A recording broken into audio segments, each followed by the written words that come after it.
नर्मदा के बाद आने के बाद में सांचौर एक व्यापार का बड़ा हब बन गया है। कल ऐसा न हो कि सांचौर के ऊपर एक धब्बा लग जाए कि सांचौर के अंदर को माल के खोटी उमड़ा है। मेरी गाड़ी मान लो मतलब बिना नंबर की है, काले कांच की है, तो मैं फोन करूंगा तो मेरा अप्रोच होगा तो वो फोन करेगा तो बेचारा अधिकारी क्या करेगा, उसको छोड़ देगा। तो नगर पालिका तो एक कहूँ के आज के टाइम में जो आया उसको इस नगर पालिका को लूटा है और आज भी लूट रहे। नगर पालिका के बोर्ड बनाना है तो करोड़ों रुपया खर्च कर रहा है, चेयरमैन बनना है तो 10-10 करोड़ खर्च करना पड़ रहा है। वो पैसा तो वसूल कर रहे हैं ना, वसूल करने के लिए तो बन रहे हैं ना। तो वह कहें कि मारवाड़ी में कहेवत है, भेरे खोटारो नकुस गाड़ू हुए न जरा चौंदरा पाड़ा जन्म दे। और हम तो आज भी कहते हैं कि व्यापारियों को उधार मत करो, व्यापार कैसे करो, कैसे लाओ, कैसे करो, और व्यवहार में तीखे रहो ताकि ऐसा ना हो कि सांचौर का नाम खराब ना हो।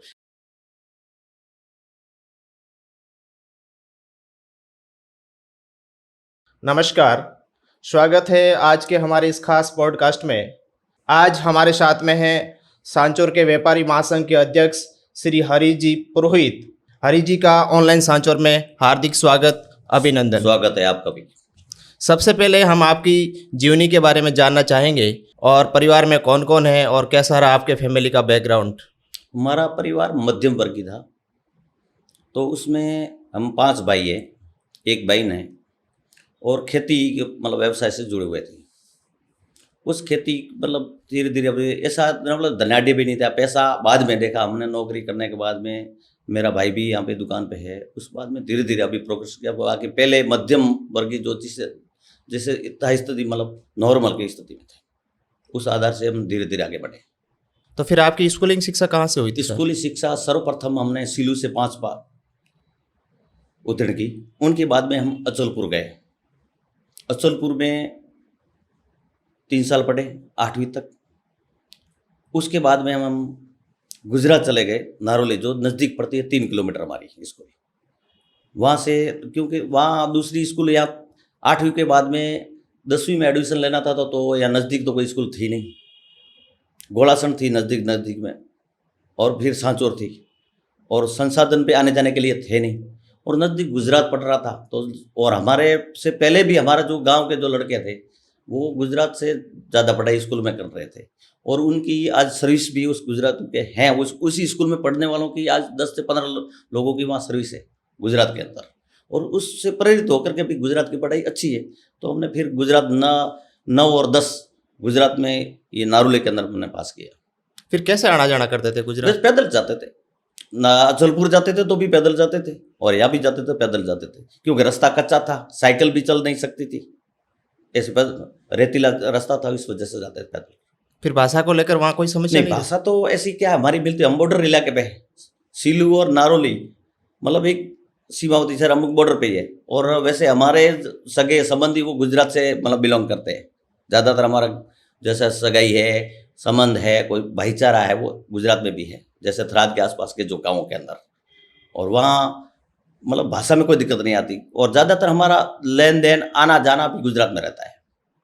उस समय वहाँ टीचरों का व्यवहार कैसा होता था कि आप राजस्थान से वहाँ जाते थे? तो वहाँ वो टीचर तो सर एक सेवाभावी टीचर, उत्तर बुनियादी विद्यालय नारोली करके नाम से विद्यालय है। तो वहाँ में उस स्कूल के अंदर ये सिखाया जाता था कि बच्चा अगर पढ़ने के बाद में भी अगर सक्सेस नहीं होता है, कोई सरकारी नौकरी नहीं मिलता है, तो फिर उसको घर पर ऐसा महसूस न हो कि मैं पढ़ा लिखा हूँ और काम नहीं कर सकूँ। उनको ऐसा काम सिखाया जाता था उत्तर बुनियादी विद्यालय के अंदर, खेती का कार्य, गृह कार्य, गौ सेवा का कार्य, पशुपालन का कार्य, जैसे गांधी जी रूह काटते थे चरखे पर, वो कार्य सिखाया जाता था, और धागा बनाना, वो इस तरह से कार्य भी साथ साथ में वो सिखाए जाते थे। अच्छा, उस समय आप पढ़ने में कैसे थे? बिल्कुल मतलब इससे न हाई थे न लो थे, बीच वाली कैटेगरी में थे हम। स्टूडेंट के साथ में रहना और टीचर के साथ में आपका बिहेव कैसा था, कैसा व्यवहार? अच्छा था। लेकिन राजस्थान से हम जाते थे तो वो क्या है, वहाँ गुजरात के अंदर क्या है, फलाना भाई हर पीछे भाई लगता था, और हमारे जो राजस्थान के जो लड़के जाते थे उनके पीछे राम लगता था। तो उनके अंदर वो थोड़ा हमारा कंट्रोल था। जो छुट्टी रिसेस होती थी, इंटरवल होता था, जब हम एक साथ में बैठते थे, तो जब हमारे आपस में एक बार हंसी मजाक होती थी, फिर उसकी भाषा के आधार पर हम भी हंसी मजाक करते थे और हमारी भाषा से वो हंसी मजाक कर रहे थे, इस तरह से करते थे। जब आप 8वीं तक अचलपुर में पढ़े, एक राजस्थान का एजुकेशन और एक गुजरात की एजुकेशन में आपको किस प्रकार से परिवर्तन लगा था? नहीं, मतलब एजुकेशन में तो फर्क है ही। राजस्थान का एजुकेशन हार्ड एजुकेशन है अच्छा। और वहाँ गुजरात का एजुकेशन वो सरल एजुकेशन है।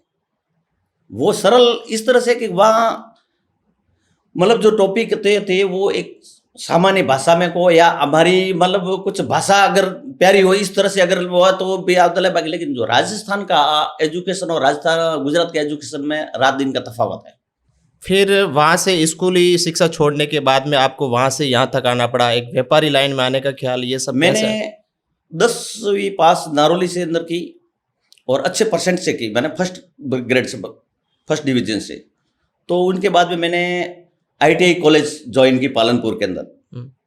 तो वहाँ मैंने लगभग 6 महीना लगभग गुजारा। ITI कॉलेज गवर्नमेंट की कॉलेज थी, उसमें मेरा सिलेक्शन भी हो गया था। तो वहाँ आ गया, फिर मन नहीं लगा तो फिर मैं घर पे आया। घर पे आकर के फिर जाने का फिर मैं ना, लोग सोचते थे कि यार पढ़ देंगे क्या करेंगे ना। फिर पहले क्या हमारे वहाँ इतनी रुचि लोगों के अंदर पढ़ाई की नहीं थी कि भाई पढ़ाई करके क्या करना, नौकरी का करना, वो नौकरी के भी ऐसा नहीं था। लेकिन पढ़ाई करानी, पढ़ाने के बाद में भी क्या करना वो सोचना था। तो लोग सब व्यापार कर रहे थे। हमारे जो कुछ सगे संबंधी थे तो व्यापार करते, व्यापार में अच्छे उत्थान कर रहे थे। तो फिर हमने कहा कि भाई चलो किसी के साथ में रह करके सर्विस करके के कुछ ऐसा धंधा सीखे। तब हमने वो छोड़ करके आ गए। तो फिर पिताजी ने कहा कि पढ़ाई करनी तो करो वरना करो खेती। तो फिर हमने खेती काम किया। खेती का हर कार्य मैं जानता हूँ, ठेठ खेड़ाई, बुआई, कटाई, जो भी कृषि कार्य होते हैं वो सब मैं जानता हूँ। और मैंने गांव के चोटे के अंदर गायों के जो गोबर था ने वो मैंने उठाया है, उठा करके मैंने इकट्ठा किया और वो मेरे खेत में अंदर डाला है। वो आज भी वो मुझे समय याद है कि हम चड्डी पहनते थे, शर्ट पहनते थे। शर्ट वो था वो सेक पट्टा वाला जो पहले लाइनिंग वाला एक कॉटन का आता था, वो ला करके पिताजी देते थे। तो हम इतने खुश होते थे कि आज तो एक नया कपड़ा लाया सांचौर से अपन के लिए आया। और वो कपड़ा 7 दिन में कभी कभी पहनते थे या देखते थे फिर वापस पेटी के अंदर रख देते थे कि भाई ये तो नया कपड़ा बाद में पहनेंगे।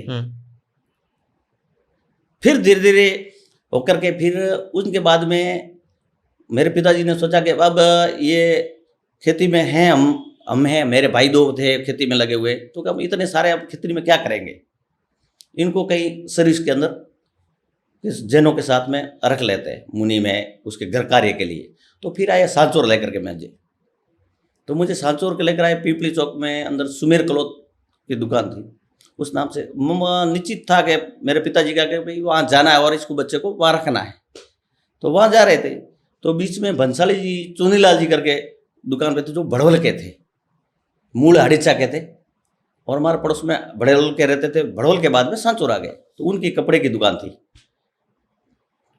तो वहाँ आए तो हम जा रहे थे तो मेरे पिताजी को बुलाइए कि गोवा जी कहाँ जा रहे हो।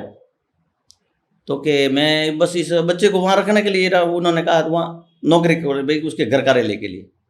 तो कि इनको मेरे यहीं रख लो। तो कि चलो आपके वहीं रख लेते हैं। तो मैं उसी दिन से वहाँ गया। तो फिर मैंने 12 महीना मेरा कोई पगार नहीं था, 1 रुपया भी। हमने गृह कार्य और घंटा 2 घंटा हमको दुकान आने का समय मिलता था। और गृह कार्य में जब झाड़ू करना, पोछा लगाना और सुबह उठ के पानी 5 बजे उठ के पानी गलना, छानना, ये सारी व्यवस्था उस टाइम की थी। वो करते करते फिर मेरा 500 रुपया मंथली पगार किया गया। क्या 500 बार 60 6,000 रुपया सालाना। फिर बाद में उस पगार धीरे धीरे बढ़ते गए, फिर बढ़ते गए। फिर मेरे को 2011 के अंदर मेरी पार्टनरशिप इन्होंने डाली। मैंने बोल दिया कि अब अपन सीख गए हैं तो अब थोड़ा इसमें रुचि ले के व्यापार करा। तो दूसरी दुकानों का भी ऑफर था कि भाई अच्छा लड़का है, होशियार लड़का है, तो चलो अपन के भी इनको ऑफर कहते हैं। वो के गोपाल जी मेहता के कहते हैं कि भाई मेरी दुकान पे आ जा, सुमेर जी पे कहते हैं कि मेरी दुकान पे आ जा। पिताजी ने कहा कि रहना है तो एक जगह रहना, वरना घर पे आ जाना। मारवाड़ी में कहावत है कि पड़ियो हैंगड़ो पाड मिले, एक जगह रहोगे तो आप आगे बढ़ोगे, वरना उधर से एक 12 महीना यहाँ 12 महीना वहाँ रहोगे तो उसमें आपका भविष्य खराब होगा। इस वजह हमने वो घर की डांट से वजह से एक ही जगह पर रहे का, चाहे पेमेंट मिला या नहीं मिला, कम मिला, एक ही जगह पर रह करके हमने ये प्रोग्रेस करके, पहले हमारा इस दुकान के अंदर 30% भागीदारी थी, फिर बाद में 35 की, फिर 40 हुई, फिर 50 हुई, इस तरह से आज हम 90% में इस दुकान का भागीदार हूँ और मेरा सेट है 10% भागीदार। इतना बड़ा व्यापारी होने का श्रेय किसको देते हो आप? मैं सर्वप्रथम तो मेरे पिताजी को देता हूँ, क्योंकि उनकी डांट और उनकी खौफ नहीं होता उनका, तो मैं आज सांसौर में नहीं होता। तो मैं वहाँ कहीं होता या कहीं मजदूरी करने का गुजरा चला जाता या ऐसे गाँवों के अंदर कुछ या खेती करता। सबसे बड़ा श्रेय तो मेरे पिताजी को, दूसरा श्रेय मेरे सेठ को है, जिन्होंने मेरे ऊपर विश्वास करके, मेरे को आज दिन तक सेठ ने उस दिन बोला नहीं था कि तू क्या कर रहा है, तूने क्या भाव खरीदा माल है और क्या भाव बेचा है। मैं धन्यवाद देता हूँ, कि दिल से कहता हूँ, मेरे सेठ को धन्यवाद देता हूँ, चुनीलाल जी भंसाली को, कि जिन्होंने मेरा मतलब आज मैं हूँ तो उसकी वजह से हूँ सर। क्योंकि आज भी इसके घर के अंदर कोई खरीदारी करनी है या कोई नया काम करना है तो मेरे पूछे के बिना ये लोग नहीं करते, इतना विश्वास उन्हें। मैं उनके दो लड़के में तीसरा लड़का मैं हूं। इस वजह आज भी वो सेठ तो गुजर गए, उनके 2 लड़के हैं और 2 लड़के की माता जी मेरी सेठानी है, वो भी आज मेरे घर परिवार जैसे ही रखते हैं मेरे को। सेठ और सेठानी से कभी डांट नहीं पड़ी? नहीं पड़ती थी, देखो सर उस टाइम में पड़ती थी, बिल्कुल हकीकत में बोलती थी, मतलब पड़ती थी, क्या पड़ती थी, कभी कभी झापट भी खाई थी उन्होंने। कोई काम किया होगा, गलत किया होगा या नहीं किया होगा, लेट जागे थे तो डांट भी पड़ती थी, झपट भी पड़ती थी। तो फिर कॉर्नर में एक करके बैठे, आंसू बहा करके बैठ जाते थे, फिर वापस संभल करके फिर काम में चले जाते थे। उस समय सांचौर में माल कहाँ से आता था? किस टाइप के व्यापारी रहते थे? व्यापारी उस टाइम में जैन लोग ज़्यादा थे मार्केट के अंदर, जैनों का मतलब व्यापार था टोटल, लगभग सब मार्केट के अंदर उनका ही व्यापार था, छोटा हो या चाहे बड़ा हो। तो उसमें ये सब सारा माल गुजरात से और जोधपुर से, बालोतरा से, इस तरह से सारे मतलब बड़ी बड़ी मंडियों से माल आता था। वो ट्रांसपोर्टिंग आती थी तो ट्रांसपोर्ट भी आता था, माल आता था 7 दिन में, एक मतलब 7 दिन तक माल यहाँ आता था। बालोतरा से अगर माल डाला तो 7 दिन के अंदर आता था, क्योंकि ट्रांसपोर्ट इतना था नहीं। 7 दिन के अंदर एक गाड़ी आती थी, लोड होती थी, वो माल आता था, उसके बाद में बेचते थे। फिर धीरे धीरे व्यापार को बढ़ाया, फिर बढ़ा व्यापार, तो बढ़ा ये नर्मदा आने के बाद में। नर्मदा के बाद आने के बाद में सांचौर एक व्यापार का बड़ा हब बन गया है। आज जोधपुर संभाग के अंदर पहला जोधपुर, दूसरा बाड़मेर था और तीसरा नंबर सांचौर का लग रहा है। नर्मदा नहीं आई थी तो उस टाइम में तीसरा नंबर भीनमाल का था। आज भीनमाल को पीछे छोड़ दिया और सांचौर प्रगति कर ले, उत्थान कर दिया नर्मदा की वजह से। क्यों? कि किसानों की आय बढ़ गई, हर फसलें, हर 3 मौसम के अंदर 3 ही फसलें किसान ले रहे हैं और वो सारा पैसा यहाँ सांचौर के अंदर आ रहा है। और सांचौर प्रफुल्लित मतलब व्यापार में ग्रोथ करने का कारण नर्मदा आने की वजह से सांचौर का बिल्कुल हकीकत मानते हैं, नर्मदा की वजह से आज हुआ है। और दूसरा, व्यापार में थोड़ी सी हमको कमी महसूस हो रही है, उस वजह से हो रही है कि गुजरात राजस्थान की जो सीमावर्ती कृषि मंडियां हैं वो सक्सेस नहीं है, राजस्थान सरकार की वजह से कहो या कुछ कमियां हो। क्योंकि राजस्थान के जितने किसान का माल है वो सारे गुजरात की मंडियों के अंदर बेचना चाहते हैं। माल वहाँ बेच कर आते, वहाँ से अगर किलो शक्कर खरीद कर लाते हैं तो वहाँ से लेकर आते। इसलिए हमको ये सारा जो नुकसान हो रहा है ना, इस कृषि मंडियों की वजह से हमारे व्यापार के ऊपर नुकसान हो रहा है। क्योंकि सांचौर की अगर मंडी सक्सेस होगी, किसानों के लिए अच्छा भाव मिलेगा तो किसान यहाँ माल बेचेगा और यहाँ का बेचा हुआ पैसा लेकर के मार्केट के अंदर ही इन्वेस्ट करेगा और खरीदारी करेगा। और गुजरात के अंदर माल बेचने के जाता तो गुजरात से खरीद करके घरेलू सामान के लेकर आते, चाहे सीमेंट हो, लोखंड हो, कोई भी हो, ये चीज़ें सारी घरेलू जो सामान है किराना के वो वहाँ से लेकर आता है। कपड़ा सर एक ऐसी चीज है जिस पर कोई मूल्य अंकित नहीं होता है, तो फिर ग्राहक कैसे संतुष्ट हो सकता है कि भाई ये दर इस दर का ही कपड़ा है? देखो साहब, ये चीज़ें, कपड़ा एक ऐसी चीज़ है जो हमको भी पता नहीं है। हम भी वहाँ जाते हैं खरीदी करने के लिए, हमें भी पता नहीं होता कि क्या कितने काउंट का है, इसका धागा कितना वजन का, क्या क्वालिटी का है, ये सिंथेटिक्स है, कॉटन है, या रेशम है, या नायलॉन है, क्या है। हम भी उस माध्यम से वो खरीदते, वहाँ हमारा एजेंट होता है, उस माध्यम से हम बड़ी बड़ी दुकानों फैक्ट्रियों से माल लेते हैं। फिर नई नई डिजाइन आती है, नई नई डिजाइन आती है तो जरूर हमको विश्वास होता है, नई डिजाइन आती है बाजार के अंदर आती है तो लोग कैचअप कर लेते हैं। ये जरूरी है कि उसमें दिमाग लगाना पड़ता है कि ये डिजाइन चलेगी कि नहीं चलेगी। अगर अनसेट माल ले लिया तो फिर माल ऐड हो जाएगा। लेकिन अगर अपन ने समय के अनुसार जो देखते हैं कि भाई आज ये चीज नया लॉन्च है और जो चीज नई होगी मार्केट में जरूर बिकती है, ये बात फाइनल है। और क्वालिटी भी बिकती है। क्वालिटी आप लाओगे, क्वालिटी के साथ में अगर समझौता नहीं करोगे, मान लो जैसे मीटर की गड्डी 100 गड्डी आती है, आप उसमें अंदर 95 कराओगे तो वो लंबे दिन तक नहीं लेंगे ग्राहक। आपको रंग रोगान से अगर कपड़ा अच्छा दिख रहा है तो आप ग्राहक को कहोगे कि नहीं ये गारंटी यार कपड़ा अच्छा है, लेकिन वो अगर ग्राहक जाते को कलर फेड हो गया, उतर गया, तो फिर भी आपके ऊपर विश्वास नहीं करे। लेकिन ग्राहकों का भी विश्वास जितना जरूरी है व्यापार के अंदर और कपड़े के अंदर, तो ये विशेष करके है सर। अगर आपके कपड़ा घर पे लेके गए और ऐसे रूंगटे निकल गए या प्रेस सही नहीं बैठ रही है तो आपको दूसरी बार वो ग्राहक कहेगा यार कैसा कपड़ा दिया आपने, तो विश्वास करके आपसे लिया था लेकिन आपका कपड़ा खराब है, चलो आपकी बार नहीं, आपकी बार दूसरी दुकान से लेंगे। इस तरह से ग्राहक को संतुष्ट करना सबसे पहली प्राथमिकता होती है व्यापारी की सर। और कपड़े में तो विशेष कर ध्यान रखना पड़ता है सर। क्यों कि हर महीने नई 7 दिन के अंदर अब नई डिजाइन आ रही है। पहले तो महीने में आती थी, पहले तो वेरायटी कम चल रही थी सर। कि शादी का उसके घर में शादी होती थी तो चूनी, लहंगा और कब्जा, ये 3 चीजें चलती थी और 3 वो हाई-फाई होती थी, वो भी चमकीली।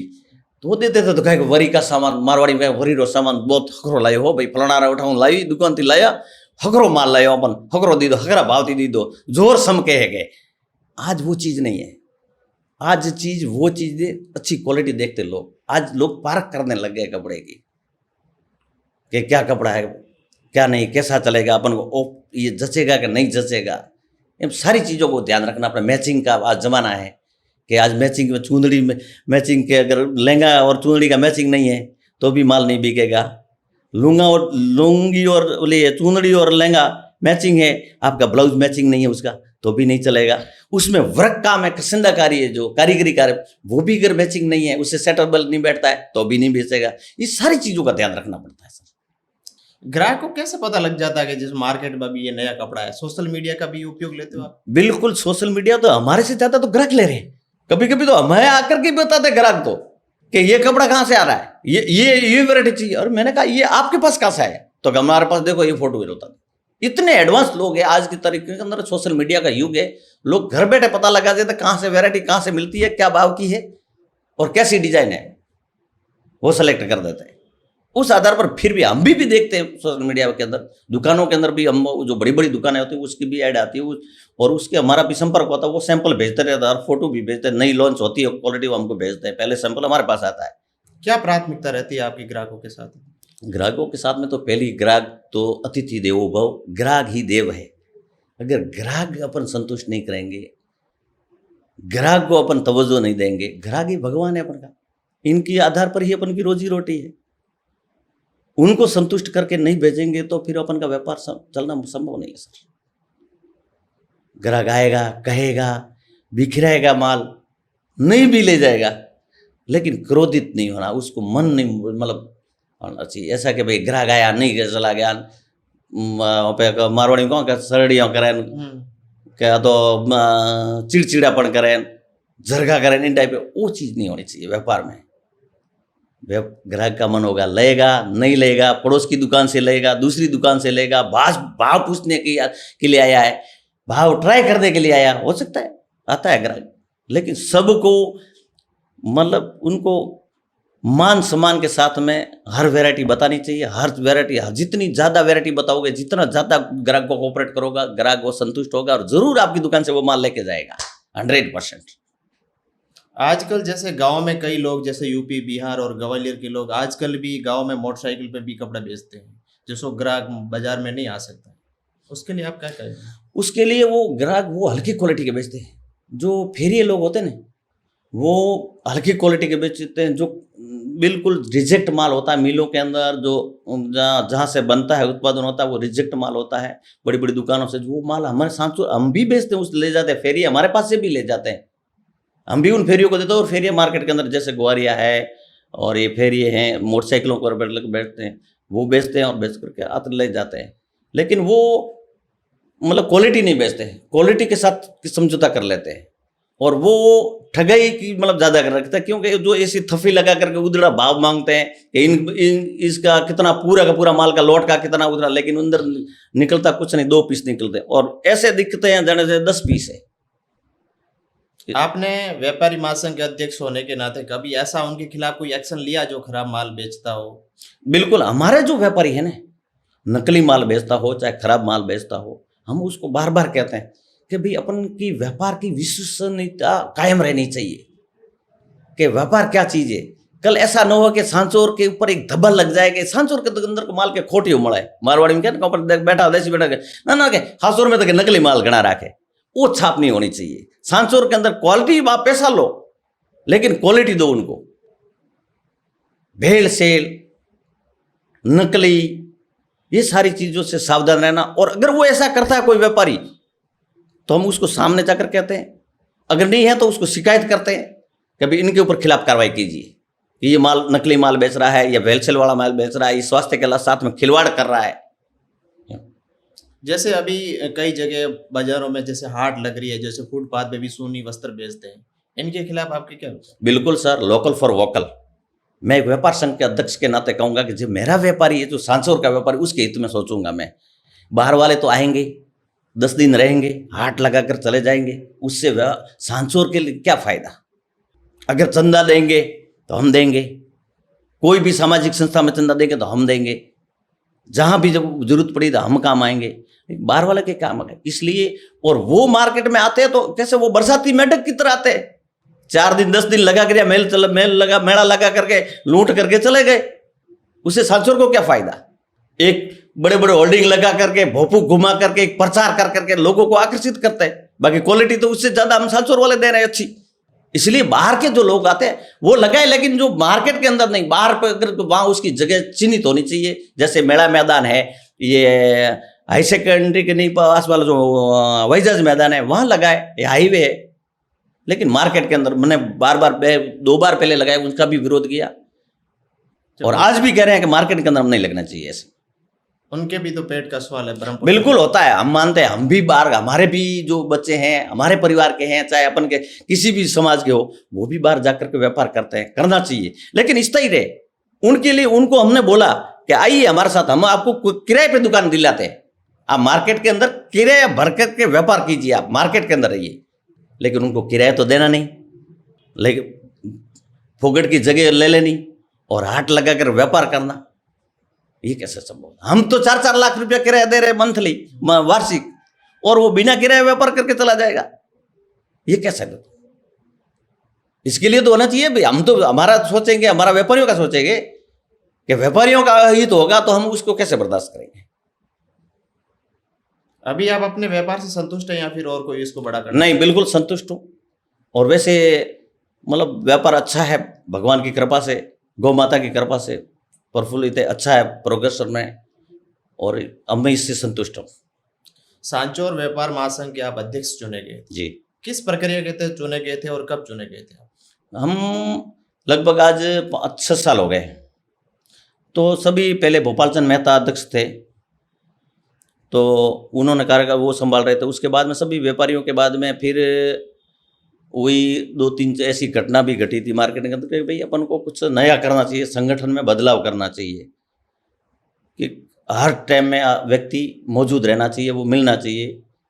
तो उन सभी व्यापारियों ने थी राय की एक मीटिंग बुला करके, जैसे बाबा रामदेव मंदिर माखुपुरा के अंदर मीटिंग बुलाई, जनरल मीटिंग बुला करके वहाँ चुनाव करवाए। पहले बुलाई मीटिंग पर राय समर की सबों से व्यापारियों ने, और फिर वहाँ सर्वसम्मति से चुनाव हुआ। उस फील्ड के अंदर थे, सब दावेदार थे, सबों ने मतलब कि ये थी दावेदारी की थी कि भाई व्यापार संघ का अध्यक्ष मेरे को मिलना चाहिए, मेरे को मिलना चाहिए। लेकिन व्यापारी एक मत थे, 99% थे, एक ही पक्ष में थे, मेरे पक्ष में थे कि भाई नहीं, हमारा तो यही अध्यक्ष बनना चाहिए। और मैं उस व्यापारियों को भी धन्यवाद देना चाहता हूं कि जिन्होंने मेरे ऊपर विश्वास किया है। मैं कभी कभी अकेला बैठता हूं तो मैं सोचता हूं कि मेरे इसमें इन्होंने मेरे में क्या देखा था, इन्होंने इतना बड़ा मेरे को जवाबदारी दे दी। फिर मैं वो कोशिश करता हूं कि भाई इस जवाबदारी को मेरे को किस तरह से पार पाड़ना है, इसके ऊपर किस तरह से खरा उतरना है, वो मैं कोशिश कर रहा हूं। हर जगह सुख दुख के अंदर हो सके तो मैं जहां भी हो उनके साथ खड़ा रहता हूं। अध्यक्ष के क्या कार्य होते हैं? आप किस प्रकार से व्यापारियों की समस्या का समाधान अध्यक्ष का कार्य सर, अगर हैं तो बहुत है, अगर नहीं है तो कुछ नहीं है। जैसे जो जनप्रतिनिधि का काम, जैसे एमएलए, एमपी, चाहे चेयरमैन चाहे होता है, उससे भी ज्यादा अगर है तो व्यापारी का मतलब अध्यक्ष का काम है। क्योंकि अपन का फर्ज है व्यापारियों के अंदर सुख दुख के अंदर हाजिर होना। व्यापारियों की छोटी मोटी घटना करती, चोरी हो, आगजनी हो, कुछ भी हो, कैसे लूटपाट हो, उसके साथ में साथ रहना, कंधे से कंधा मिला करके खड़े रहना। रात को 12 बजे कहे तो हम भी हाजिर हो जाते हैं कि भाई चलो व्यापारी का काम है, चलो खड़ा रहना पड़ेगा। और व्यापारियों को कभी आंच नहीं आने दी। आज दिन तक इतने सालों से मैं दायित्व संभाल रहा हूं। जहां व्यापारी चाहे छोटा हो चाहे बड़ा हो, चाहे फुटपाथ वाला हो चाहे बड़ा क्यों ना हो, व्यापारी हमेशा समान दृष्टि से मैं गिनता हूं। इसमें कौन कौन से घटक मंडल? इसमें हमारे व्यापार के 25 घटक दल है, जैसे किराना, कपड़ा, हौजरी, चूरी, अनाज, building, auto parts, machinery parts, इस तरह से मोबाइल, इस तरह से 25 घटक दल है हमारे। 25 मंडल बने हुए हैं, 25 मंडलों के अलग अलग अध्यक्ष है, उसके आधार पर उसके ऊपर महासंघ है। अगर कोई व्यापारी अगर नकली माल बेचता हो और नियमों का उल्लंघन करता हो तो आपका उनके खिलाफ क्या एक्शन रहता है? बिल्कुल एक्शन रहता है सर। उसके हुआ था, हम अगर ऐसा है और हमें पता चल गया तो उसको पहले तो मौखिक में कह देते हैं, उसको अवगत करा देते कि भाई ये धंधा छोड़ दे, तो नकली माल बेचने का। अगर वो नहीं माने तो हम शिकायत करते हैं प्रशासन से, पुलिस से और हेल्थ विभाग से, चाहे किसी विभाग से, जिस डिपार्टमेंट लगा हो उसे। आजकल बाजार में चोरी होना आम बात हो गई है, इसके लिए आपका क्या प्रयास रहा है इसको कम करने के लिए? इसके प्रयास के लिए सर, एक तो सीसीटीवी कैमरे, हम सभी दुकानदारों को कहा हुआ है कि अपनी दुकान के अंदर एक और रोड के ऑन बाहर साइड भी एक फॉक्स लगा है कैमरा का, और वो भी 24 घंटे चलता रहे। कैमरा, सीसीटीवी कैमरे से युक्त तो सारी दुकान है। दूसरा कि अपना एक पुलिस के भरोसे भी सुरक्षा नहीं होती है कि पुलिस हर जगह पहुंच नहीं सकती है। अपना निजी भी एक गार्ड होना चाहिए। व्यापारियों का जैसे 100 दुकान है, अलग कोई मार्केट है, उस वजह से हमने व्यापारियों को भी बार बार मीटिंगों के अंदर कहता है कि गोरखा हो चाहिए। गोरखा जैसे मार्केट के अंदर पाँच गोरखों की आवश्यकता है या 10 की गार्डों की आवश्यकता है, तो वो निजी होने चाहिए। वो भी हम बार बार व्यापारियों को कहते हैं। आज से 2 साल पहले सांचौर में एक आग की घटना भी सामने आई और बाढ़ से भी सांचौर की बाजार प्रभावित हुई। इसको लेकर आपका क्या प्रयास रहा था? देखो सर, आग की घटना घटी थी उस टाइम में, 2-3 दुकानों के अंदर आग की घटना घटी थी। उसमें सभी उस व्यापारियों ने भी उसका था और म्यूनसिपालिटी के अंदर भी की थी, अग्निशमन को भी बुलाया था। उसमें हमने सब सारे व्यापारियों ने मिलकर के उसका बुझाया था और प्रशासन ने भी साथ दिया था। आग की बात रही बाढ़ की, बाढ़ आई थी, तब मैं धन्यवाद देना चाहता हूं मेरे पूर्व मंत्री को, सुखराम जी को, जिन्होंने रात को 12-1 बजे उठ करके भोपू लगा करके गाड़ी के अंदर व्यापारियों को हमको जगाया था कि जागो जागो, मार्केट के अंदर पानी आ रहा है। और मेरे घर पे आए थे, मेरे को जगा करके गाड़ी में बिठाया था कि हरीश चलो साथ में, व्यापारियों का नुकसान हो जाएगा। मैं कहता हूँ, हकीकत में मैं दिल से कहता हूँ कि वास्तव में वो धन्यवाद के पात्र है। उन्होंने मतलब अगर 2 बार बाढ़ आई, 2 बार अगर सचेत नहीं किया, पहली बाढ़ में तो लोगों ने हल्के में लिया कि कुछ नहीं, ऐसे है, राजनीतिक होगा, इसको वोटों की होगी, तो मतलब इस तरह से ये करते हैं, तो लोगों ने हल्के में लिया तो नुकसान बहुत हो गया। सचेत नहीं हुए, फिर पानी आ गया, बात मानी नहीं, सच्ची कम मानी। दूसरी बार जब बाढ़ आई तो सब इन्होंने भोपू लेकर घुमाया, तो फिर लोगों ने सच्ची बात मानी कि वास्तव में ये सच कह रहा है। और उस टाइम के अंदर हमारा 90% माल बच गया था इनकी वजह से। वरना हम माल नहीं ले पाते। और मार्केट के अंदर 7-7 फुट पानी था, तो आज वो मार्केट का व्यापारी रोड पे आ जाता। मतलब उनकी वजह से मतलब बाढ़ के अंदर इन्होंने जो सहायता की है ना, वास्तव में वो काबिल तारीफ है। मैं आज भी वो हम कहते हैं, आज भी हम व्यापारी सोचते हैं कि जो मंत्री सुखराम जी ने जो बाढ़ के अंदर के जो व्यापारियों की मदद की, वो आज भी दिन याद है हमें। और हमारे साथ के अंदर घूम घूम करके एक एक दुकान, रात को उसको फ़ोन नंबर याद नहीं थे, गाड़ी के अंदर उतर के होल्डिंग लगा था, उसके ऊपर मोबाइल नंबर लिखे थे, उसको करके बैठे बैठे गाड़ी के अंदर बैठे बैठे फ़ोन लगा रहे थे।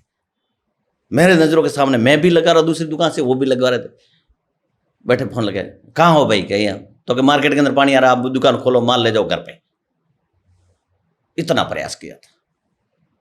जिसका नुकसान और यूनियन ने कैसे भरपाई की? देखो, इसका जिसी के जो मतलब सीसीसी बैंकों की उनका बीमा होता है, और किसी ने निजी भी बीमा कराया हुआ था, तो उसका अमुक लोगों को भरपाई मिल गई है। और वैसे और जिसको नहीं था तो उसको तो सरकारी तो सुविधा मिलेगी नहीं, और सरकार ने तो आज दिन तक दिया नहीं। सरकार के अंदर तो बहुत मांग गया था मैंने, लेकिन सरकार ने तो कोई और पानी का भी बचाव आज दिन तक किया नहीं है। वही की वही है, 5 लाख बांध यथास्थिति पड़ा है।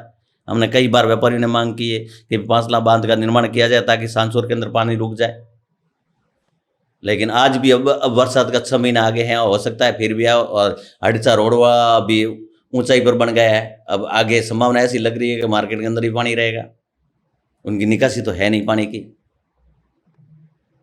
अभी जिस प्रकार से जैसे ऑनलाइन व्यापार हो रहा है, जैसे फ्लिपकार्ट है, अमेजन है, इनसे भी आपका व्यापार प्रभावित होता है? बिल्कुल होता है, बिल्कुल राइट बात है। हम तो ये कहते हैं कि ऑनलाइन से बचें, इस ऑनलाइन के व्यापार है जो, इनसे बचे, क्योंकि सुख दुख के अंदर सांचौर का व्यापारी काम आएगा, सुख दुख का लोकल व्यापारी काम आएगा, लोकल फॉर वोकल।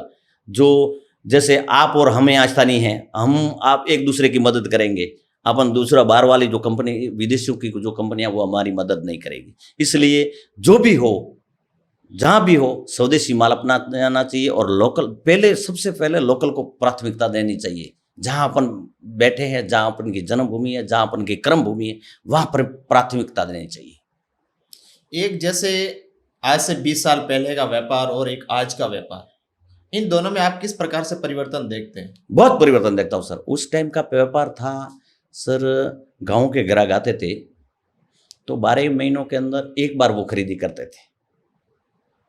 एक बार या तो उसके कोई शादी फंक्शन कुछ होता था जब वो खरीदी करते थे, या जीरा का बेचान होने के बाद में वही चलो कि आप सारा खरीदी करके 1 साल में एक बार ही खरीदी करते थे। अब हर महीने के अंदर खरीदी शुरू हो गई है, हर नई नई डिजाइन आने का कारण। पहले तो आते थे, अगला वाला हिसाब क्लियर करके थे और नया वाला उधार में लेके जाते थे, इस तरह से चलते थे। उधारी का धंधा पहले ज़्यादा था, अब उधारी का धंधा कम हो गया, अब कैश का धंधा ज़्यादा हो गया।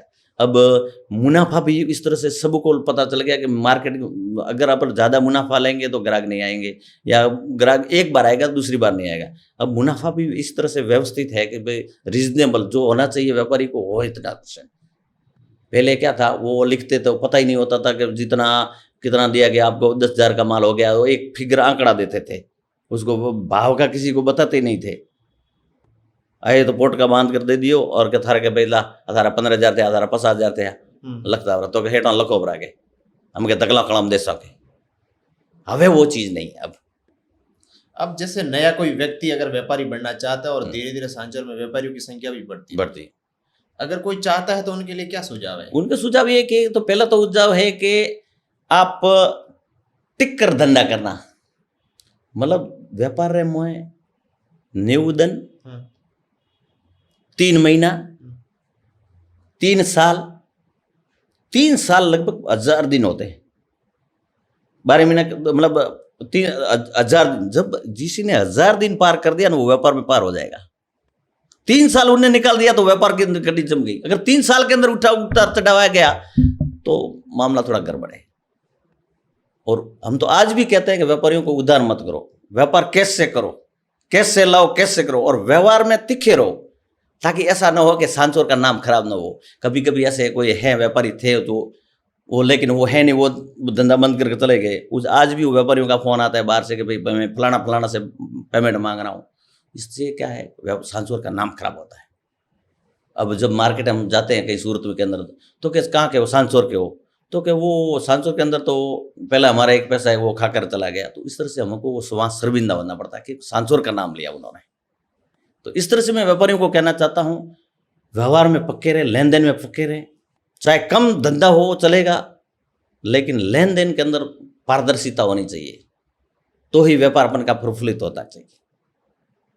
व्यापार व्यवहार से चलता है, न कि किसी अहम और किसी का कोई पहचान से बनता है, नहीं, व्यवहार से। आपका व्यवहार सही है तो व्यापार अपने आप बढ़ेगा, आपकी शालीनता है, व्यापार अपने आप बढ़ेगा। तो आपका व्यवहार सही है तो आपको करोड़ों रुपयों का माल मिलेगा, लेकिन आपका व्यवहार सही नहीं है तो कोई किलो लोन थन उधर नहीं देगा। ये स्थिति व्यापार की। आजकल जैसे कई लड़के पढ़ाई को छोड़कर व्यापार लाइन में आना चाहते हैं, उनके लिए आपका क्या सुझाव है? बिल्कुल है, शिक्षा देखो, पढ़ाई भी बीच में, आज टेक्निकल युग है, पढ़ाई का युग है। आप पढ़ाई आज दुकान के अंदर जाओ तो आज अब इंग्लिश के सिवा लैपटॉप है, कंप्यूटर के सिवा जमाना नहीं है। अकाउंट करना है तो कंप्यूटर द्वारा, आज जीएसटी टैक्स है, इनकम टैक्स है, ये सब सारे टैक्स है, ये भी सारे अंग्रेजी के अंदर होता है। वो पढ़ाई के बिना भी नहीं है, क्योंकि आज हर चीज़ ऑनलाइन है। आप घर बैठे भी आप जान सकते हो क्या करना है क्या नहीं करता है, डिजाइनें बनानी है, क्या कुछ करना, कोई कहीं से खरीदना, कौन सी मंडी के अंदर कौन सा माल मिल रहा है। तो पढ़ाई भी जरूरी है। पढ़ाई के साथ में उनके बाद में, अगर ग्रेजुएट होने के बाद में, जैसे 12वीं पढ़ाई के बाद में अगर आपका बच्चा मान लो 60% या 50% के आसपास ही है, तो उनको हम तो उसी माँ बाप से कहना चाहते हैं कि आप उसको पढ़ाई के अंदर न धकेलें, जबरन न धकेलें। उनकी रुचि हो तो पढ़ने दे, लेकिन जबरन न धकेलें, उनको व्यापार के अंदर भेजिए, ताकि उनको व्यापार भी ऐसा आगे फिर इनको महसूस न हो तो कि मैं इतना पढ़ा लिखा हूँ, अब उसको मैं अब क्या करूँगा। नहीं तो व्यापार की लाइन भी चालू रहे, इतना पढ़ा होने के बाद में भी व्यापार उसका चलता रहे। अभी जैसे कई व्यापारी विदेशी वस्तु को भी अपने सांचौर बाजार में बेच रहे हैं, उनके लिए आपका क्या एक्शन रहता है? बिल्कुल, अभी जो ये पतंगों की सीजन थी तो उसमें चाइनीज मांझे की बात उठी थी, आई थी। तो जब भी हमने सभी व्यापारियों को कहा था कि भाई अगर चाइनीज मांझा है तो उसको न बेचा जाए, क्यों विदेशी वस्तुओं से अपन का क्या फायदा। अपन सब मतलब वो मतलब ही नहीं, अपन प्रतिबंधित है जो चीज़ें वो नहीं बेचनी चाहिए। विदेशी वस्तुएं जो बेचनी चाहिए, जो अपन को चाहे और मार्केट के अंदर चले, वो क्वालिटी हो, अपन के ऊपर छूट हो, वो बेचो। बाकी और वो चीज़ें अपन के यहाँ हिंदुस्तान के अंदर मिलती नहीं बहुत है, उनको बेचो, ताकि हमारा देश आबाद रहे, हमारा जो ग्रोथ है वो देश ग्रोथ करता रहे, जिनका राजस्व है वो भी अपन को मिलता रहे, सरकार को मिले। इसीलिए देश की जितने उत्पादक है वो उसको प्राथमिकता देनी चाहिए। अभी बाजार में जिस प्रकार से यातायात प्रभावित हो रहा है, उस यातायात की वजह से आपका व्यापार भी प्रभावित हो रहा है? बिल्कुल हो रहा है। इस संबंध के अंदर हमने प्रशासन को भी अवगत करवाया, म्यूनसिपालिटी को भी अवगत कराया। इसमें यातायात तो बाधित, इस एलिवेटेड पुल निर्माण होने के बाद में तो यातायात जबरदस्त बाधित हो रहा है, क्योंकि इन्होंने बिना प्लान के, बिना एलिवेट काम शुरू कर दिया। पहले तो बनाना था सर्विस रोड, लेकिन इन्होंने सर्विस रोड का काम किया नहीं, पहले ही पुल निर्माण कर दिया और भूमि करके कर दिया। तो इस वजह से समस्या आई है। इस संबंध में कलेक्टर साहब के साथ में हमारी 10 मीटिंगें हुई, इस हाईवे के अधिकारियों के साथ में भी हमारी मीटिंग हुई, इस पुल निर्माण कंपनी के अधिकारियों के भी साथ में मीटिंग हुई, लेकिन अभी समस्या नहीं है। और इस संबंध में आज भी मीटिंग करके आए हैं हम। पूर्व सांसद के कार्यालय के अंदर एलिवेट के अधिकारियों को बुलाया था, सबको बुलाया था कि भाई ये चीज़ें कितने दिन के अंदर, तो फिर उन्होंने आज लिख के दिया हमको, अब डेट दी है, फाइनल डेट के इतने दिन तक ये रोड क्लियर करेंगे। आज लिख के लिया हमने उसको। क्या निष्कर्ष निकला? फिर निकला, हमने कहा कि भाई इतने दिनों तक हम ये फलाना रोड, जैसे अमृता देवी सर्कल से रानीवाड़ा चौराया तक इतने दिन के अंदर ये क्लियर कर देंगे, रानीवाड़ा रोड से वर्षम चौराया तक इतने दिन में क्लियर करके आपको सर्विस रोड करके क्लियर कर देंगे। इस बात पर सहमति हुई थी? बिल्कुल बात सहमति। 2021 के अंदर एक पश्चिमी राजस्थान के अंदर गायों में एक लंपी बीमारी आई थी, उस समय आपका व्यापारी मंडल का किस प्रकार से सहयोग रहा था? उस टाइम में व्यापारी ने भरपूर सहयोग दिया सर, आंखें मीच करके सहयोग दिया व्यापारियों ने। गौ सेवा के अंदर जितने हमारे घटक दल थे, सभी घटक दलों ने मतलब जितना पैसा था, इतना ऑफर था कि आप इसको गायों को बचाओ कैसे करके, करोड़ों रुपया के ले जाओ, लेकिन गायों को बचाओ। उस लंपिक बीमारी के अंदर माखुपुरा के अंदर जो आज वर्तमान में अभी कैंप चल रहा है ट्रॉमा सेंटर, वो ट्रॉमा सेंटर हम पहले लोगों ने कहा था, क्योंकि भीनमाल में एक ऐसा लंपी सेंटर खुला था, तो उससे परिवर्तित तो व्यापारियों ने कहा कि भाई अपन के सांचौर के अंदर भी होना चाहिए। तो फिर हमने एक ज्योति नगर के पास में एक प्लॉट देखा था, वो खाली नगर पालिका की जमीन, तो वहाँ था, वहाँ हमने तारबंदी करने की कोशिश की, तो फिर उन्होंने किसी ने ऑब्जेक्शन किया, म्यूनसिपाल्टी ने या दूसरे वालों ने कि भाई ये तो कब्जा कर लेंगे। तो फिर हमने देखा कि भाई चलो वहाँ गए, तो फिर मेला मैदान में देखा, तो मेला मैदान में सुरक्षा की व्यवस्था नहीं थी, तो मैं अब इसको तारबंदी करवानी पड़ेगी, वो भी खर्चा बढ़ रहा था। तो फिर बाद में इस मेला मैदान के पास में जो एक ज़मीन है अंदर, ये नहर के पास के अंदर और हाईवे के सटी हुई, तो वो ज़मीन हम देखी, तो उसमें हमने पूछा पंचायत समिति को, ज़मीन पंचायत समिति की थी, तो पंचायत समिति ने मना कर दिया कि ये ज़मीन तो हम नहीं दे सकते। मैंने कहा अस्थायी है। तो फिर हमने मंत्री जी से संपर्क किया, तो मंत्री जी ने उसको बुलाया, इनको पंचायत समिति वालों को, फिर उन्होंने ये ज़मीन हमें दिलवाई कि भाई आप यहाँ सेंटर खोलो। उसमें मंत्री जी की अहम भागीदारी रही उस लंपिक सेंटर में खोलने में, ज़मीन दिलाने में और साथ में आर्थिक सहयोग करने में।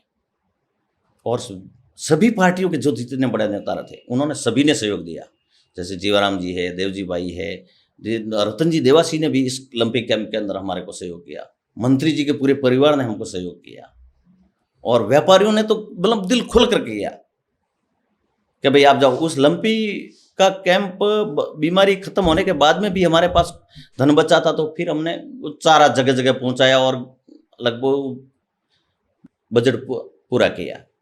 उस लंपिक बीमारी के अंदर ऐसी एक भयानक बीमारी थी, वो आज भी नज़रों के सामने है कि आंखों के अंदर पानी आ रहा है। गायों के अंदर कीड़े थे,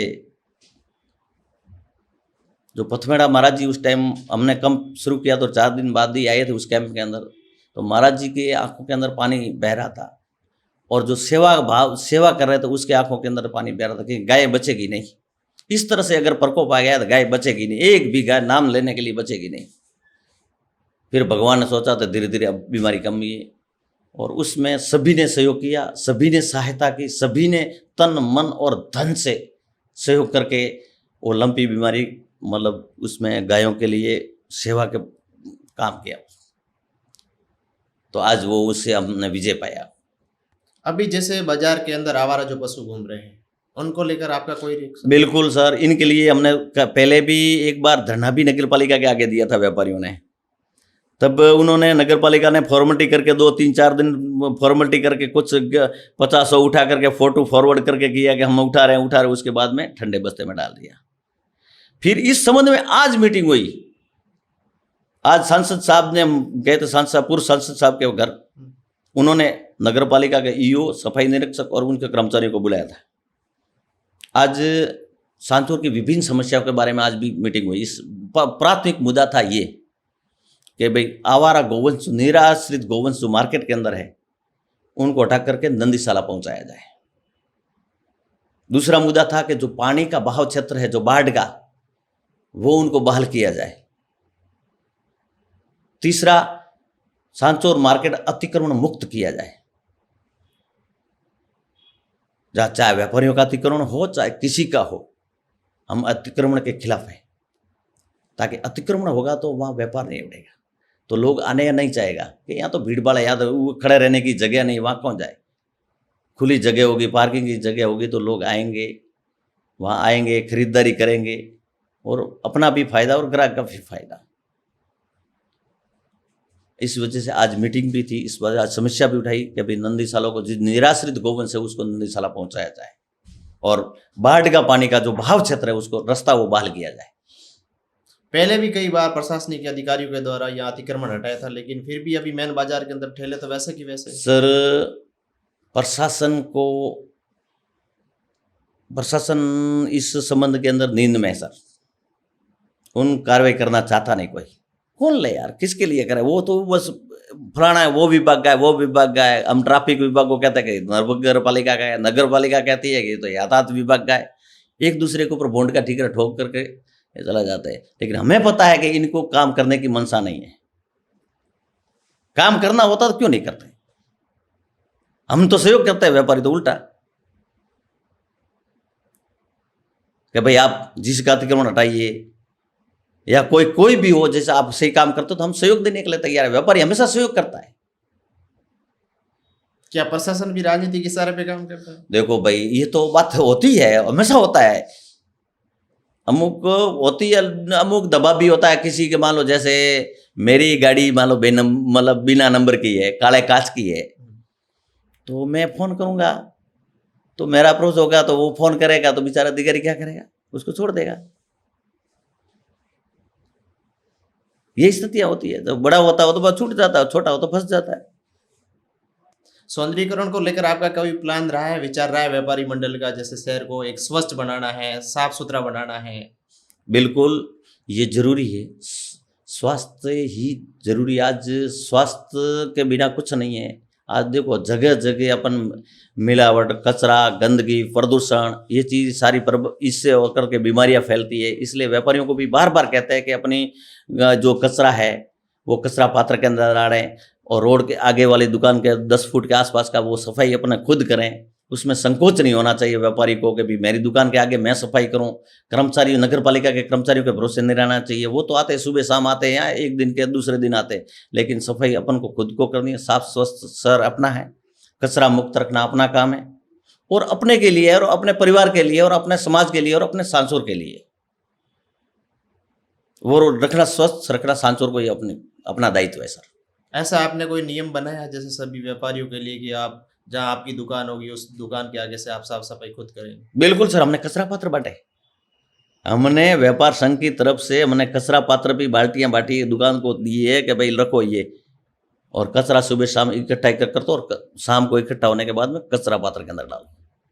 और नगर पालिका ने भी ऐसी बाल्टियां मतलब बांटी थी कचरा पात्र, लेकिन उनके बीच में उसके बाद में मॉनिटरिंग नहीं,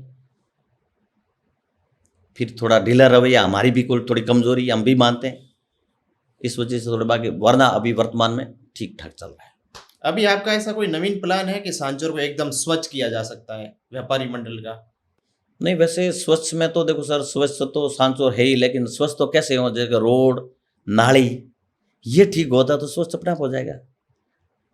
रोड में तो खड्डे पड़े, खड्डे में उसमें कचरा है, कचरे में कीचड़ है। सफाई करनी तो सफाई कर्मचारी करेगा क्या? नाली नहीं है, नाली का पानी रोड पे आ रहा है तो झाड़ू निकालेगा कैसा? इस वजह से रोड और नाली सही हो जाती है तो स्वच्छ अपने आप हो जाएगा सर। क्या यहाँ का प्रशासन अपने सही हिसाब से काम नहीं करता? ये तो करेगा, क्या करे? अब कहने की तो बात ही क्या है। अब कहें तो कहने के हाथों को तो माई माथा मारे, एड़ी बात थोड़ी है। तो नगर पालिका तो एक कहूँ के आज के टाइम में जो आया उसको, इस नगर पालिका को लूटा है, और आज भी लूट रहे। उनकी बपोती समझ रही कि भाई आए और चुल रहे। आज देखता नहीं हो, नगर पालिका के बोर्ड बनाना है तो करोड़ों रुपया खर्च कर रहा है, चेयरमैन बनना है तो 10-10 करोड़ खर्च करना पड़ रहा है। वो पैसा तो वसूल कर रहे हैं ना, वसूल करने के लिए तो बन रहे हैं ना, वरना सेवा भाव तो होता तो ऐसे कि चेयरमैन के अलावा भी सेवा कर सकते हैं। ऐसा जरूरी थोड़ा कि चेयरमैन बनने के बाद में सेवा होती है। सेवा तो हर प्रकार के, हर रास्ता है सेवा करने का। जैसे बाबू भंसाली जी कर रहे हैं, हड़ीचा वाले, वो सेवा नहीं कर रहे क्या? वो करोड़ों रुपए के दान दे रहे हैं, हर जगह काम कर रहे हैं। अभी 2 दिन पहले आपका एक सोशल मीडिया पर फोटो वायरल हुआ था, आप उनसे मिले थे? बिल्कुल, हम मिले थे स्मृति वन के अंदर, स्मृति वन के सौंदर्यकरण के लिए।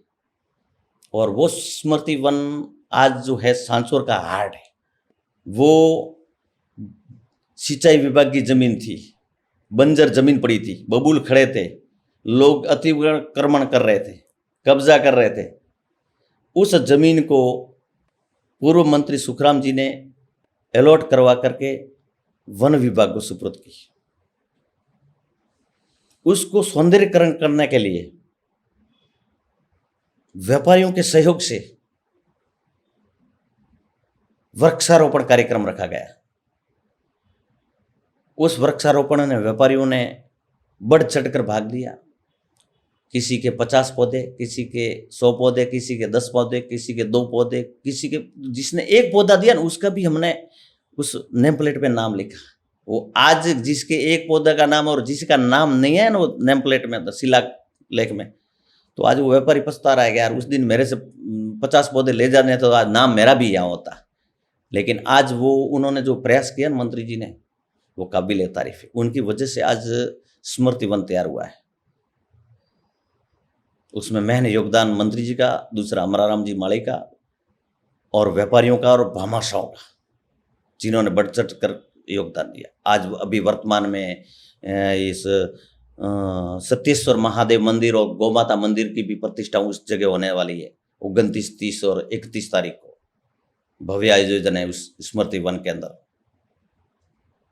और आज पेड़ पौधे इतने बड़े हो गए, आज इतने छायादार हो गए। सुबह सुबह वॉकिंग के अंदर लोग सैकड़ों की संख्या में आते हैं। लोग कितने सुकून महसूस कर रहे हैं कि वास्तव में अच्छी जगह आ रही, वरना आज लोग भूमाफियों के भेंट चढ़ गई होती अगर इसके ऊपर स्मृति वन नहीं बनाया होता तो।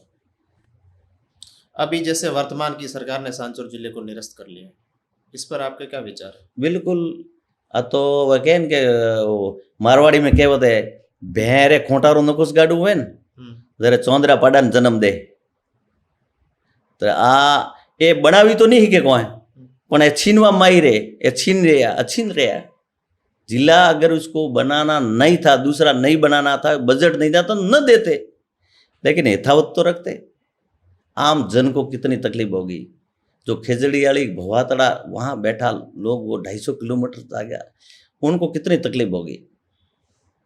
जो कलेक्टर कार्यालय के चक्कर काटता उसको महसूस कितना होगा कि जिला यहाँ कितना फायदेमंद है। हमने 10 से 20 बार हमने कलेक्टर के साथ में मीटिंगें की है। हम जालोर करने के लिए थोड़े जाते।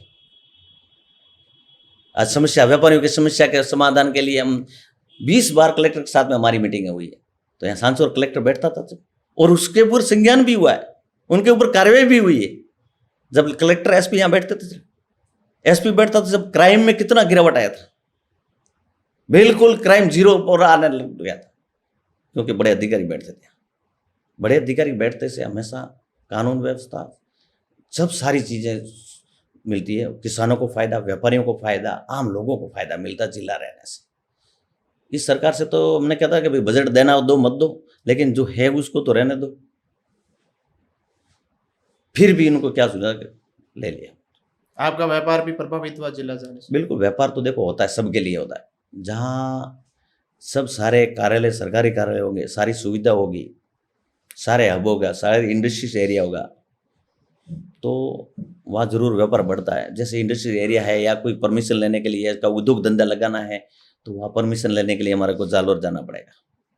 उसमें कागज़ की कुछ कमी पेशी रह गई तो फिर वापस आओ, फिर वापस जाओ। वरना तो यहाँ आते थे, सुबह के जाते थे, बता देते कि भाई कागज है, तो शाम को पूरी करके 2 घंटे के अंदर वापस देते थे कि लो सर ये। वो समस्या आएगी। व्यापारी महासंघ के अध्यक्ष होने के नाते आपने जिला बचाव समिति के साथ जुड़े भी है। बिल्कुल। और आपने कभी प्रयास नहीं किया कि इस अधिकारी से या राजनीतिक से नहीं मिले थे? नहीं, सबसे मिले। मैं सभी पार्टियों के नेताओं से मिला। मैं आज भी इस कह रहा हूँ से, आपके माध्यम से मैंने सभी से संपर्क किया। मैंने कहा इस राजनीतिक छोड़ो और ये अपना भविष्य सांचौर के लिए। ये जिला किसी का नहीं, इसमें न तो कांग्रेस होगी, न बीजेपी होगी, न कांग्रेस के कार्यकर्ता को फायदा मिलेगा, न बीजेपी को फायदा मिलेगा, आम जन को फायदा मिलेगा। इसलिए जिला बचाओ में सबका योगदान होना चाहिए और सबको साथ आकर के संघर्ष करना चाहिए। और हमने व्यापार संघ ने तो पूर्ण समर्थन देकर के हमने इस संघर्ष समिति को समर्थन दिया हुआ है और आज भी दे रहे हैं। एक सर, जब आपने सांचौर में अपना व्यापार शुरू किया और एक आज का सांचौर, उसमें आप किस प्रकार से परिवर्तन देखते हैं? पहले सर सांचौर था तो इक्की दुक्की दुकानें थी, संसाधन कम थे। जो लोग गाँव से आते थे तो सुबह आते थे, फिर शाम को घर का कोई बैलगाड़ी थी या ऊँट गाड़ी थी उसमें आते थे, या कोई गांव की कोई बस चल रही थी। टैक्सियाँ तो थी नहीं उस टाइम में, गांव के अंदर बस जाती थी, वो भी प्राइवेट कोई थी, कोई इसमें सरकारी तो थी नहीं। वो आती थी, उसमें आते तो शाम को जाते थे। और मतलब शॉर्ट के अंदर, और जगह भी सीमित थी। जो हब व्यापार का हब कहलाता था तो पिपली चौक और दरबार चौक, वहीं व्यापार था, वहीं तक सीमित। और जो अभी जो अपन के जो बिश्नोई धर्मशाला है, पुरोहित धर्मशाला है, चौधरी धर्मशाला, इस जगह कोई दुकान है का व्यापार इस टाइम में नहीं थे। उस टाइम पे 2000 मतलब नहीं, 1985 के आसपास, 85-90 के आसपास। आपको ऐसा लगता है कि जैसे कोई भी ऐसी वस्तु हो जो बड़े बड़े शहरों में मिलती है और हमारे सांचौर में नहीं मिलती, और आज वो चीज़ यहाँ मिल रही है? बिल्कुल, यही तो कहना है कि लोगों के अंदर, सांचौर के अंदर इन्वेस्ट, ये कोरोना काल आने के बाद में, पहले व्यापारी सांचौर का जो जन्म यहाँ हुआ था, कर्म भूमि वहाँ थी। अब कोरोना काल के बाद में उन्होंने मंथन कर लिया है कि इन्वेस्ट करना है, उद्योग धंधा लगाना है तो सांचौर के अंदर लगाए। क्यों? कि यहाँ सुरक्षित है, परिवार से साथ में रह सकते हैं और व्यापार भी कर सकते हैं। तो सांचौर का ग्रोथ होने का कारण कोरोना काल के आने के बाद उन्हें इतना ग्रोथ हुआ कि जितने जो प्रवासी बंधु थे, जितने जो इन्वेस्ट है, वो सांचौर के अंदर कर रहे हैं। और जमीनों के भाव आसमान छू रहे। किस वजह से? क्योंकि वो प्रवासी लोग सब सारा इन्वेस्ट जमीनों के अंदर कर रहे हैं। आज बड़े बड़े उद्योग खुल रहे हैं, बड़े बड़े शोरूम खुल रहे हैं। जो चीज़ें पहले सांचौर के अंदर अवेलेबल थी, देखी ही नहीं थी, वो चीज़ें आज सांचौर के अंदर मिल रही है सर। कोई लोग कल्पना ही नहीं कर रहे थे कि ये चीज़ सांचौर के अंदर मिल रही है। ये तो कि बॉम्बे या दिल्ली के अंदर मिलती थी, आज वो सांचौर के अंदर मिल रही है। इसलिए मैं कहता हूं कि सांचौर का व्यापारी वास्तव में, ये मैं कहता हूं, ग्रोथ कर रहा है। और व्यापारियों को भी कहना है कि आप नई चीज़ लाइए, नया व्यापार शुरू कीजिए, एक ऐसी लाइए टेक्नोलॉजी और वैरायटी, ताकि लोग प्रभावित हो और सांचौर के प्रति आकर्षित हो और सांचौर का व्यापार फले फूले। सर, आप अपना जन्मदिन किस प्रकार से सेलिब्रेट करते हैं? देखो सर, मैं जन्मदिन मनाने में विश्वास नहीं रखता हूँ, ठीक है। होता है तो आम जन की सेवा करो, दिन दुखियारों की सेवा करो, उनके दुख सुख में सहभागी बनो। उसमें बाकी जैसे केक काटना और बधाई देना, इसमें हम भी सब नहीं करते। वो सोशल मीडिया के अंदर लोग देते हैं, लेकिन फिर भी उनको मना करते हैं कि भाई ये बधाई संदेश, ये क्या, जन्म है तो जन्म तो दिया, भगवान ने दिया, और अपन को कर्म करते रहो। अच्छे काम करोगे तो लोग अपने आप याद करेंगे। अभी आपका रूटीन क्या है? अब रूटीन के सर, सुबह 6 बजे, अभी सर्दी के मौसम में 6 बजे जगते हैं, मॉर्निंग वॉक जाते हैं, 1.5-2 घंटा मॉर्निंग वॉक करते हैं। फिर बाद में आकर के चाय नाश्ता करते हैं। उसके बाद में स्नान पानी करके बिजनेस, और बिजनेस में वैसे मेरे बच्चा संभाल रहा है व्यापार, एक बच्चा सर्विस में है गवर्नमेंट में, और वैसे मैं ऐसे फ्री हूँ वैसे व्यापारियों के हित के लिए या कोई भी काम के लिए समाज सेवा के अंदर ये रूटीन रहता है हमेशा। सांचौर शहर के अंदर एक नवीन तकनीकी की शुरुआत हुई है, जैसे फूड डिलीवरी ऐप की, उस पर आपका क्या विचार है? बिल्कुल सर, फूड डिलीवरी ऐप जो एक तीखा करके है जो ऐप चल रहा है, उनसे मतलब सभी मैं व्यापारियों को कहना चाहता हूँ कि जो तीखा फूड डिलीवरी ऐप है उनके साथ आप जुड़िए। आपको घर बैठे ताज़ा खाना मिलेगा, स्वादिष्ट खाना मिलेगा, और आपका मनपसंद खाना मिलेगा, और उनकी सेवा भी अच्छी है, शानदार अच्छी है। मैंने भी देखी है, मैंने भी उनका मतलब कई बार उपयोग किया है, उनसे संपर्क किया है, तो वास्तव में उनकी सेवा काबिल तारीफ है, तीखा फूड डिलीवरी ऐप। और धन्यवाद देना चाहता हूं मैं सांचौर ऑनलाइन, ये फेसबुक और यूट्यूब को, क्योंकि आपके माध्यम से हमारी बात रखने को मौका मिल रहा है। आपका इस प्लेटफॉर्म नहीं होता तो हमें ये सारी हमारी जीवन की बातें, उतार चढ़ाव की बातें, हमने क्या किया क्या नहीं किया, हमारी पढ़ाई के बारे में तो मतलब किसको बताते हैं। इसलिए मैं आज सबसे पहले तो सांचौर ऑनलाइन को धन्यवाद देता हूं, ताकि आपने एक प्लेटफॉर्म उपलब्ध करवाया हमारी बात रखने का। तो ये थे हमारे व्यापारी महासंघ के अध्यक्ष हरीश जी सिलू,